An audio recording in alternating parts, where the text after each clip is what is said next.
Good morning students. Bansur PG college की online class में आप सबका स्वागत है। और कल हमने क्लास के अंदर सिलेबस को डिस्कस किया था और आज हम उसी सिलेबस को शुरुआत करते हैं। ठीक है, तो हमने इसमें डिस्कस किया था कि बीएससी पार्ट फर्स्ट फिजिक्स के अंदर हम इलेक्ट्रोमैग्नेटिज्म यानी कि विद्युत चुंबकीय को पढ़ रहे हैं और जो हमारे पास यूनिट नंबर है वो आज फर्स्ट रहेगी और जो टॉपिक रहेगा वो रहेगा scalar and vector field. Scalar and vector field और आज का जो टॉपिक है उसमें हम पढ़ेंगे gradient of scalar field, gradient of scalar field को भी, और साथ में हम ये भी देखेंगे कि स्केलर और जो वेक्टर फील्ड है वो हमारे पास क्या होता है। तो देखिएगा यहाँ पर पहला हमारे पास टॉपिक है क्षेत्र की अवधारणा, concept of field, concept of field. ठीक है, मैं इसको लिख देता हूँ, concept of field, concept of field. ठीक है, तो यहां पर दे रखा है क्षेत्र, क्षेत्र क्या होता है। तो यहां पर हमने परिभाषा लिखी है कि परिभाषा क्या है, वह आकाश जिसमें भौतिक राशि का मान परीक्षण बिंदुओं के निर्देशांकों पर निर्भर करता है, उस आकाश को, उस पर्टिकुलर एरिया को हम क्या बोल रहे हैं, क्षेत्र बोल रहे हैं। जैसे कि मैं यहाँ पर एक निर्देश तंत्र ले लेता हूँ, ये हमारे पास निर्देश तंत्र है, यहाँ पर ये x रहेगा, ये हमारे पास ये क्या रहेगा, y रहेगा। ये x है और ये क्या है, y। ठीक, तो देखिए यहाँ पर हमने कोई स्पेसिफाई एक क्षेत्र ले लिया है, एरिया ले लिया है, कोई भी आकाश ले लिया है और इस आकाश के अंदर हम यहाँ पर कोई बिंदु ले रहे हैं P। यहाँ पर हमने कोई बिंदु लिया है P।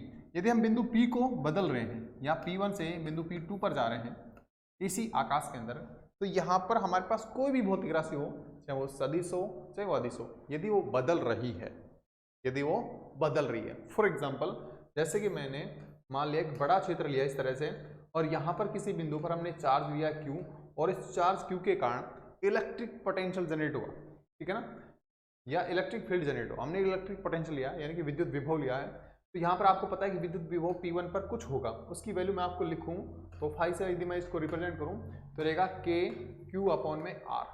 यदि ये डिस्टेंस R1 है तो ये भी R1 कर सकते हैं। लेकिन जब हम इस बिंदु को P1 से कहीं दूर ले जा रहे हैं या P से P2 पर ले जा रहे हैं, यदि मैं इसको यहाँ पर लेके आऊँ तो ऑब्वियसली बात है ये दूरी बदल रही है और ये जब ये दूरी बदलती है तो यहाँ पर आपके पास जो पोटेंशियल की वैल्यू है वो भी बदल जाएगी, ये प्राइम हो जाएगी 5 प्राइम और K और Q अपॉन में R2 लिख सकते हैं यदि R2 है तो हम यहाँ पर देख पा रहे हैं कि इस स्पेसिफाई आकाश के अंदर यदि हम बिंदु P से बिंदु P2 पर जा रहे हैं यानी कि बिंदु की स्थिति बदल रहे हैं, उसके कोऑर्डिनेट्स बदल रहे हैं। यदि ये x है और ये हमारे पास y पॉइंट है या y अक्ष है, तो ये निर्देशांक मान लेते हैं x1 और y1, ये निर्देशांक x2, y2 है। इस तरह से अलग अलग है, अलग अलग होंगे। तो ये देखो यहाँ पर पोटेंशियल की वैल्यू भी बदल रही है, 5 से 5 डैश आ रहा है। यहाँ पर भी हमारा बिंदु P से P2 पर जा रहे हैं तो भी हमारे पास निर्देशांक बदल रहे हैं। ऑब्वियसली बात है इस तरह का आकाश जहाँ पर हमारे पास कोई भी सदिश राशि, जैसे मैंने इलेक्ट्रिक पोटेंशियल लिया है यानी कि विद्युत विभव लिया है, विद्युत क्षेत्र भी लेते हैं तो भी वो बदलेगा, तो ऐसे आकाश को हम बोलेंगे क्षेत्र। ऐसे आकाश को हम क्या बोल रहे हैं, क्षेत्र। ठीक है, तो सिंपल हमारे पास क्षेत्र की डेफिनेशन क्या है कि वह आकाश जिसमें भौतिक राशि का मान प्रेक्षण बिंदु यानी कि ऑब्जर्व जो पॉइंट है, प्रेक्षण बिंदु जैसे कि ये पॉइंट था, जैसे कि ये पॉइंट है, इन बिंदुओं पर यदि निर्भर करता है, इन बिंदुओं पर यदि निर्भर करता है तो ऐसे निर्देशांक ऐसे आकाश को हम बोल रहे हैं क्षेत्र। ऐसे आकाश को हम क्या बोल रहे हैं, क्षेत्र बोल रहे हैं। तो नेक्स्ट देखिएगा हमारे पास है सदिश क्षेत्र। ठीक है, सदिश क्षेत्र। लेकिन मैं आपसे एक चीज और डिस्कस करना चाहूंगा, क्षेत्र पढ़ने से पहले हमें ये पता होना, अदिश क्षेत्र और सदिश क्षेत्र पढ़ने से पहले हमें ये पता होना चाहिए कि सदिश राशि किसे कहते हैं और अदिश राशि क्या होती है, यानी कि अदिश क्या होता है, सदिश क्या होता है। ठीक है, हम वापस वहीं पर आते हैं।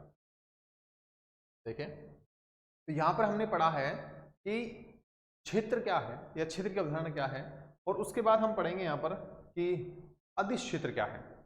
अदिश क्षेत्र क्या है, तो सबसे पहले हम स्केलर क्या है, फील्ड को बाद में पढ़ेंगे। फील्ड को हमने पढ़ लिया, केवल स्केलर को पढ़ना है बस। तो स्केलर को किस तरह से पढ़ेंगे, देखिए इस तरह से पढ़ेंगे हम। हमारे पास 3 प्रकार की राशियां होती है सिंपल। पहली एक हमारे पास होती है अदिश राशि, ठीक है, एक हमारे पास कौन सी होती है, अदिश राशि होती है। दूसरा हमारे पास सदिश राशि होती है, और तीसरा हमारे पास होती है इसको हम टेंसर बोलते हैं, यानी कि प्रदिश राशि, प्रदिश राशि होती है, ठीक है। तो यहां पर देखिए अदिश राशि, सदिश राशि और प्रदिश राशि। आप सिंपल डेफिनेशन देते हो कि अदिश राशि वह है जिसके पास केवल परिणाम है, रिजल्ट है, परिणाम है, ठीक है।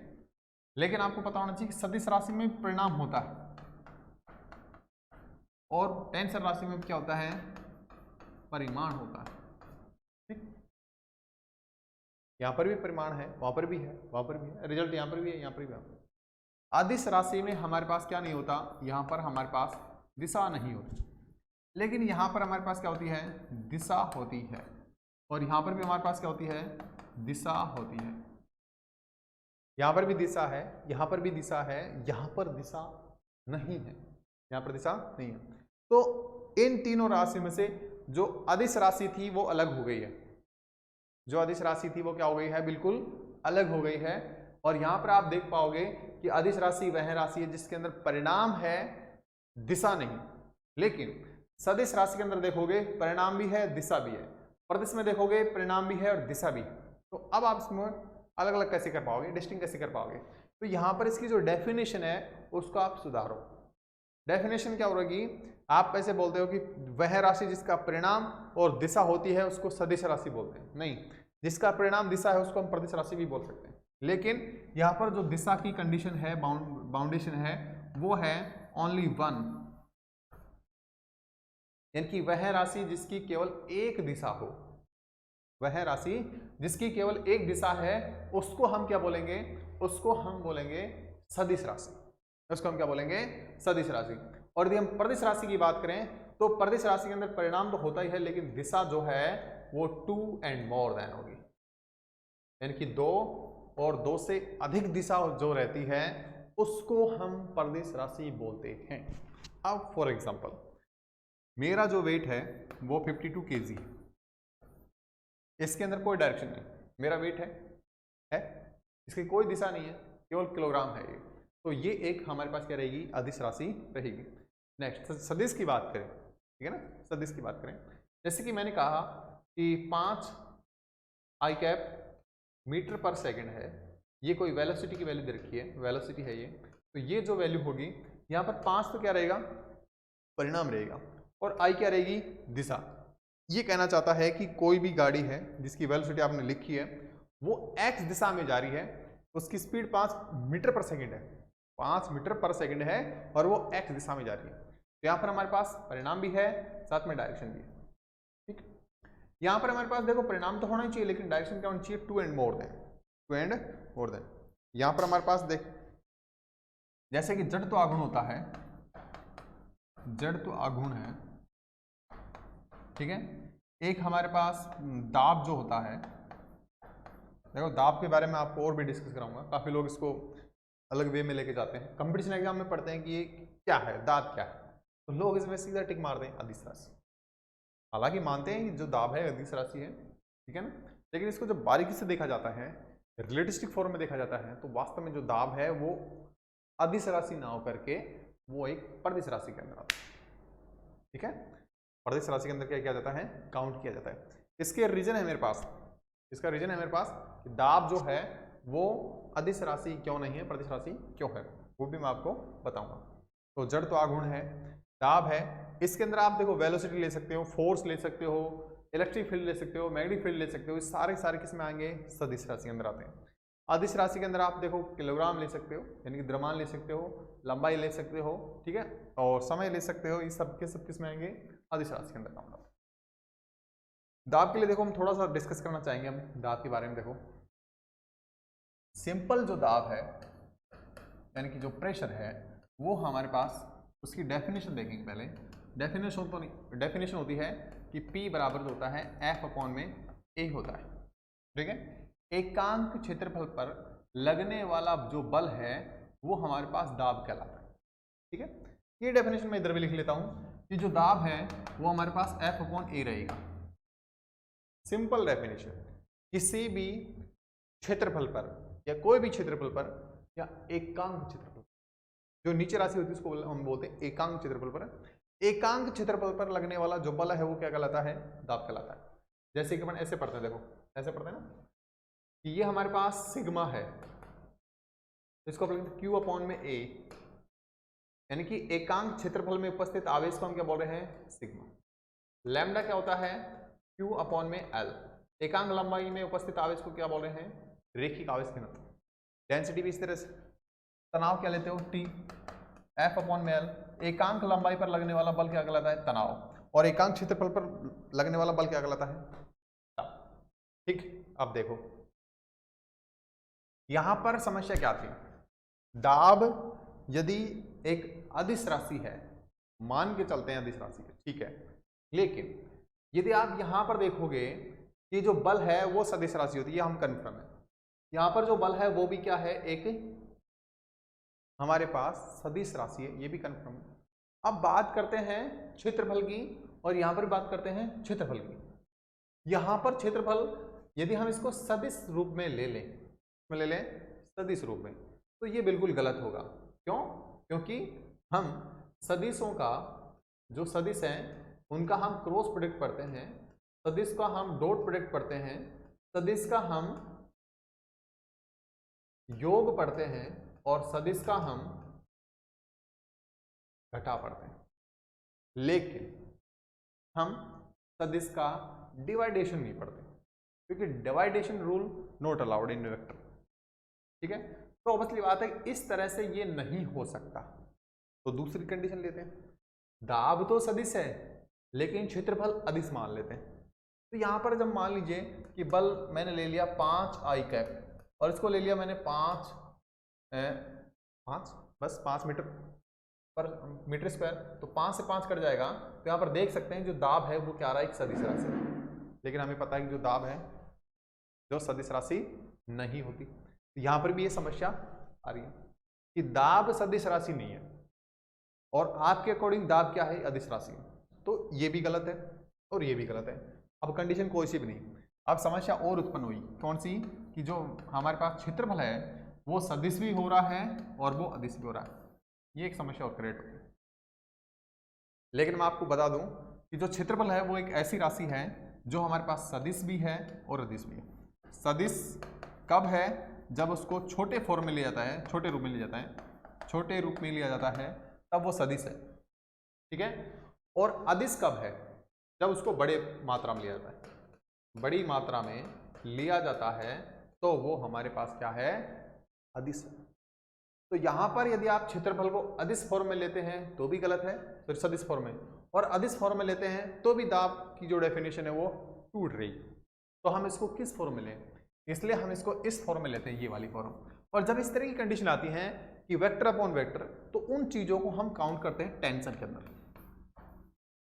उसको हम किस में काउंट करते हैं? टेंशन के अंदर। और सिंपल हम बोलेंगे कि दाब एक टेंसर राशि है। दाब एक टेंसर राशि है। इस तरह से हम सिंपल डेफिनेशन दे सकते हैं कि दाब क्या है।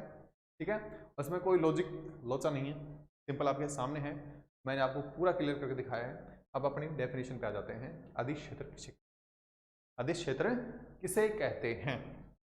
तो देखिए, सिंपल जो क्षेत्र की डेफिनेशन देखी है वो हमने देखी, कोई भी आकाश जिसमें कोई भी राशि, चाहे वो अदिश हो चाहे वो सदिश हो, निर्देशांकों पर निर्भर कर रही है तो वो क्षेत्र है। लेकिन जब सदिश राशि निर्देशांकों पर निर्भर करेगी तो सदिश क्षेत्र, और यदि हमारे पास सदिश राशि निर्देशांकों पर निर्भर करेगी तो सदिश क्षेत्र। सिंपल। अदिश राशि निर्भर करती है तो अदिश क्षेत्र, सदिश राशि निर्भर करती है तो सदिश क्षेत्र।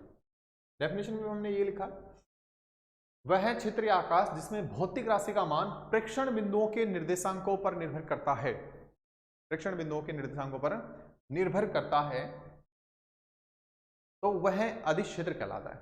वह क्या कहलाता है? अदिश क्षेत्र कहलाता है। गुरुत्वाकर्षण विभव घनत्व आदि हमारे पास क्या है? अदिश क्षेत्र है। और अदिश क्षेत्र का रिप्रेजेंट करने का जो तरीका है वो भी हमारे पास अलग अलग आता है। ठीक है ना, रिप्रेजेंटेशन करने के जो तरीके हैं वो भी अलग अलग होंगे। सदिश को हम अलग तरह से रिप्रेजेंट करते हैं, अदिश को हम अलग तरह से रिप्रेजेंट करेंगे। पहले सबसे पहले मैं आपको यहाँ पर बता दूं कि जो अदिश क्षेत्र है, जो अदिश क्षेत्र है उसको पृष्ठ के द्वारा रिप्रेजेंट किया जाता है। इससे पहले आपने पढ़ा होगा लेकिन गौरतलब नहीं की होगी ना। गौरतलब क्यों नहीं की होगी? हम विभव के बारे में पढ़ते हैं कि ये कोई पृष्ठ है और इसके प्रत्येक बिंदु पर विभव का जो मान है वो एक समान है, तो उसको बोलेंगे सम विभव पृष्ठ, उसको बोलते हैं। देखो एक बार मैं लिख देता हूं, सम, ठीक है, फिर विभव, फिर आप लिखोगे पृष्ठ। सम का मतलब होता है एक समान, विभव का मतलब है अदिश राशि। विभव क्या होता है? एक अदिश राशि होती है, तो सम अदिश पृष्ठ भी बोल सकते हैं।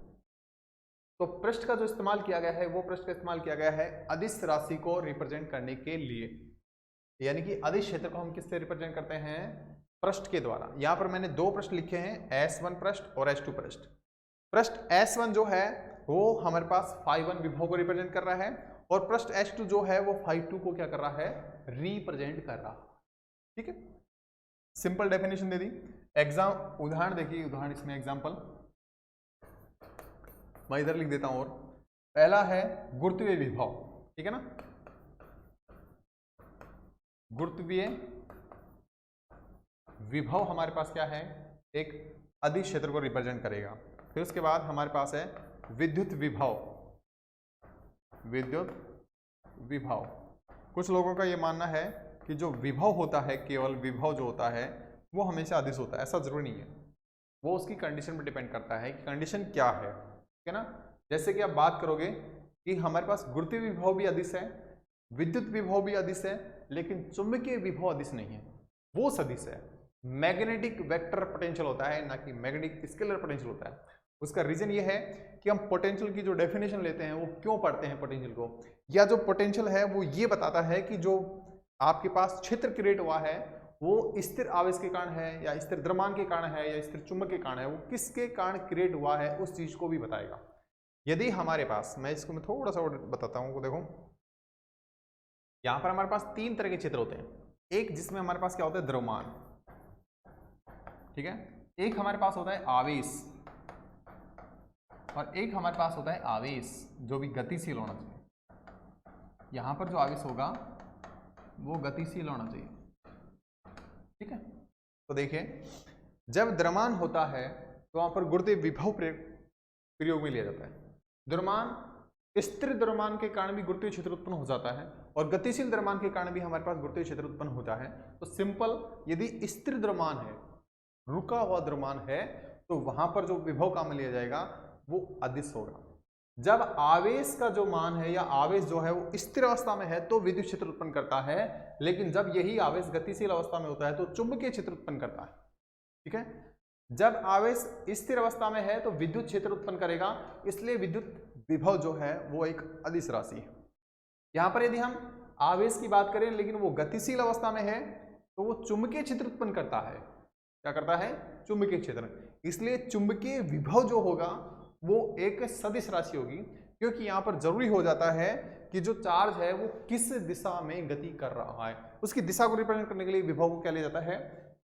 सदिश, ठीक है ना। तो यहां पर भी विभव जो है, यहां पर हमारे पास गुरुत्वीय विभव है, गुरुत्वीय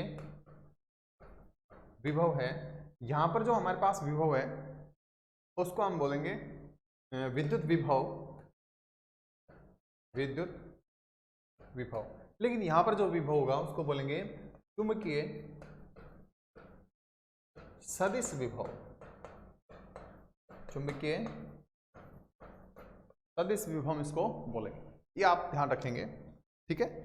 तो हमारे पास जो विभव है वो इस बात पे डिपेंड करते हैं कि जो क्षेत्र उत्पन्न हो रहा है वो क्षेत्र गतिशील वस्तु के कारण है या स्थिर वस्तु के कारण, ये बात है।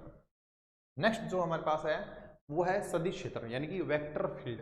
सिंपल जो डेफिनेशन क्षेत्र की है उसके आगे सदिश लगा दीजिए। उस सदिश में, क्षेत्र में हमने लिखा था कोई भी राशि, तो यहां पर लिखेंगे सदिश राशि, सिंपल। वह आकाश जिसमें किसी सदिश राशि का मान निर्देशांकों पर निर्भर करता है तो वह सदिश क्षेत्र कहलाता है। उदाहरण के लिए देखें, चुंबकीय क्षेत्र है, विद्युत क्षेत्र है, और यहाँ पर गुरुत्वीय क्षेत्र भी ले सकते हो, बल ले सकते हो, वेलोसिटी ले सकते हो, और भी जो हमारे पास सदिश राशि है, मोमेंटम ले सकते हो, जो भी है वो सब काम कर सकते हैं इसके अंदर। और सदिश राशियों को हम रेखा के द्वारा, इनकी लाइन के द्वारा रिप्रेजेंट करते हैं। इनका हम अंतर भी बता देंगे आपको कि अंतर क्या क्या होता है, अलग अलग अंतर क्या क्या होता है। तो सदिश राशि को हम किसके द्वारा रिप्रेजेंट करेंगे? रेखा के द्वारा। ये आपने पहले ही पढ़ा होगा कि हमारे पास प्लस आवेश है, ये हमारे पास माइनस आवेश है, तो इसमें हम इस तरह से लाइन खींचेंगे कि बल रेखाएं हमारे पास प्लस से माइनस की ओर जा रही हैं। बल रेखाएं कदर जा रही हैं, प्लस से और माइनस की ओर हमारे पास जा रही हैं। तो हम सिंपल बोलेंगे कि रेखा जो है, लाइन जो है, वो किसको रिप्रेजेंट कर रही है? एक सदिश क्षेत्र को। अब वो आवेश के कारण है, यदि वो आवेश के कारण है तो क्या करेगा? विद्युत रेखाएं होंगी। चुंबकीय कारण है तो चुंबकीय बल रेखाएं होंगी, ठीक है। गुरुत्वीय द्रव्यमान के कारण है तो गुरुत्वीय रेखाएं होंगी। एक बार और चीजें मैं बता दें थोड़ा सा। विद्युत क्षेत्र के अंदर हमारे पास प्लस से माइनस की ओर क्या होती है? बल रेखाएं जाती हैं। और मैग्नेट की बात करें तो हमारे पास जो बल रेखाएं हैं वो एन से और एस की तरफ क्या करती हैं? गति करती हैं, लेकिन अंदर इसके विपरीत गति करते हैं। लेकिन यदि हम द्रव्यमान की बात करें तो उसमें हमारे पास जो रेखाएं हैं द्रव्यमान से निकलती हैं और द्रव्यमान के वापस आ जाती हैं। इस तरह से हम रेखाओं को क्या करते हैं? रिप्रेजेंट करते हैं। तो ये सिंपल हमारे पास डेफिनेशन थी किसकी? सदिश क्षेत्र की, अदिश क्षेत्र की और क्षेत्र की। तो आज की वीडियो के अंदर इतना ही पढ़ेंगे। अगली क्लास में हम अगला टॉपिक डिस्कस करेंगे, इसका नाम है अदिश क्षेत्र की पारगम्यता, ठीक है। यानी कि ग्रेडियंट ऑफ स्केलर फील्ड को हम क्या करेंगे? डिस्कस करेंगे। आज के लिए इतना ही, मिलते हैं अगले वीडियो में, तब तक के लिए गुड डे।